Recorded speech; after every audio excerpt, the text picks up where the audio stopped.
There's a chart I saw recently that I can't get out of my head.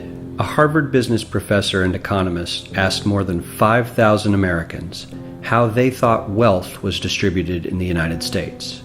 This is what they said they thought it was. Dividing the country into 5 rough groups of the top, bottom, and middle 3 20% groups, they asked people how they thought the wealth in this country was divided. Then he asked them what they thought was the ideal distribution. And 92%, that's at least 9 out of 10 of them, said it should be more like this. In other words, more equitable than they think it is. Now that fact is telling, admittedly, the notion that most Americans know that the system is already skewed unfairly. But what's most interesting to me is the reality compared to our perception. The ideal is as far removed from our perception of reality as the actual distribution is from what we think exists in this country. So ignore the ideal for a moment. Here's what we think it is again. And here is the actual distribution. Shockingly skewed. Not only do the bottom 20% and the next 20%, the bottom 40% of Americans barely have any of the wealth. I mean, it's hard to even see them on the chart. But the top 1% has more of the country's wealth than 9 out of 10 Americans believe the entire top 20% should have. Mind-blowing. But let's look at it another way, because I find this chart kind of difficult to wrap my head around. Instead, let's reduce the 311 million Americans to just a representative 100 people. Make it simple. Here they are: teachers, coaches, firefighters, construction workers, engineers, doctors, lawyers, some investment bankers, a CEO, maybe a celebrity or two. Now let's line them up according to their wealth. Poorest people on the left, wealthiest on the right, just a steady row of folks based on their net worth. We'll color code them like we did before based on which 20% quintile they fall into.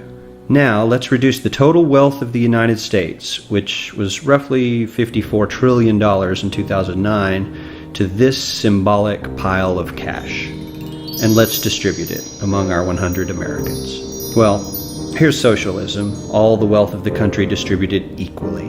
We all know that won't work. We need to encourage people to work and work hard to achieve that good old American dream and keep our country moving forward.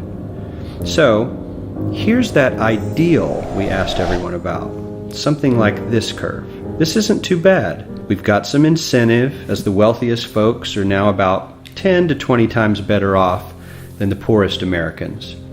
But hey, even the poor folks aren't actually poor, since the poverty line has stayed almost entirely off the chart. We have a super healthy middle class with a smooth transition into wealth. And yes, Republicans and Democrats alike chose this curve. 9 out of 10 people, 92%, said this was a nice, ideal distribution of America's wealth. But let's move on. This is what people think America's wealth distribution actually looks like. Not as equitable, clearly, but for me, even this still looks pretty great. Yes, the poorest 20 to 30% are starting to suffer quite a lot compared to the ideal, and the middle class is certainly struggling more than they were, while the rich and wealthy are making roughly 100 times that of the poorest Americans, and about 10 times that of the still healthy middle class. Sadly, this isn't even close to the reality. Here is the actual distribution of wealth in America. The poorest Americans don't even register. They're down to pocket change. And the middle class is barely distinguishable from the poor. In fact, even the rich between the top 10 and 20 percentile are worse off. Only the top 10% are better off. And how much better off? So much better off that the top 2 to 5% are actually off the chart at this scale. And the top 1%, this guy, well, his stack of money stretches 10 times higher than we can show. Here's his stack of cash, restacked, all by itself. This is the top 1% we've been hearing so much about. So much green in his pockets that I have to give him a whole new column of his own, because he won't fit on my chart. 1% of America has 40% of all the nation's wealth.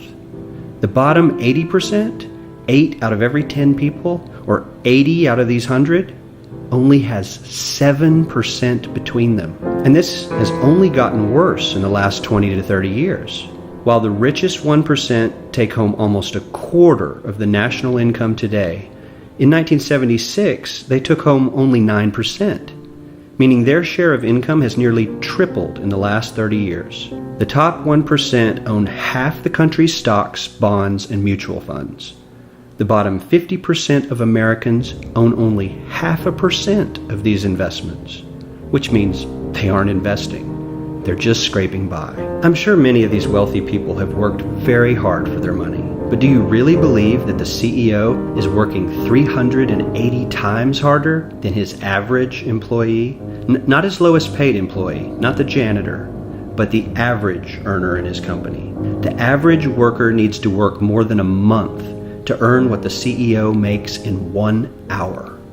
We certainly don't have to go all the way to socialism to find something that is fair for hardworking Americans. We don't even have to achieve what most of us consider might be ideal. All we need to do is wake up and realize that the reality in this country is not at all what we think it is.